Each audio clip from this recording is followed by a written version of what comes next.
Things seem so crazy and out of control. The missiles from Gaza are not stopping. People are spending their nights all around Israel in the bomb shelters. The streets of Israel seem to be on fire. Arabs lynching Jews all over the country in areas where Jews and Arabs have lived together peacefully for decades. And it really does feel that there's a complete loss of control and a sense of chaos and confusion, and where is this all heading? For me, the holiday of Shavuot, which we're going to be celebrating tonight, cannot come at a more perfect time. On a very personal level, this time, now, this moment, 77 years ago, a cattle train was making its way towards Auschwitz-Birkenau with my grandmother, her siblings, her nieces and nephews, and her parents. It arrived on Shavuot night in Auschwitz-Birkenau. Most of her immediate family was murdered that night in the gas chambers. My grandmother and her sister survived. Two other brothers were elsewhere and they survived. And they rebuilt. And my grandmother lived to see great-grandchildren living here in the land of Israel, where we sing every Friday night the Shalom Aleichem song that her father of blessed memory composed, where we sit around and we study the book, the holy book on the Torah, on the Bible that her father wrote. His great-great-grandchildren are alive and well in the land of Israel. I think about that on Shavuot night.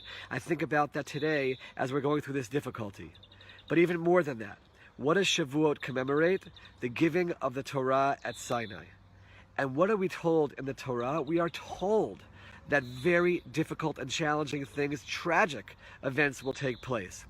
But then, as it says in Vayikra, Chavav, Membet, in Leviticus 26:42, God says, I will remember the covenant that I had with Abraham, Isaac, and Jacob, with Avraham, Yitzchak, and Yaakov, V'ha'aretz ezkor. And I'm also going to remember the land of Israel that belongs to the Jewish people. God says, I'll remember my covenant, I'll remember the land, and all will be good. Tonight on Shavuot, we commemorate the giving of that Torah from God at Sinai.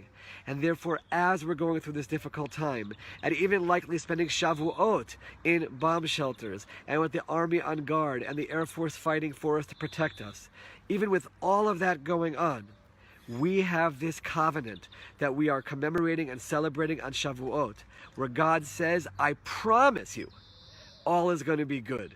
You'll go through difficult times, you'll go through challenges, but I promise the end of the story is going to be good. And therefore, despite this challenging time, we as a nation, certainly me and my family, as we commemorate the Yahrzeit, the annual anniversary of the murder of most of our family in Auschwitz-Birkenau, but Am Yisrael Chai.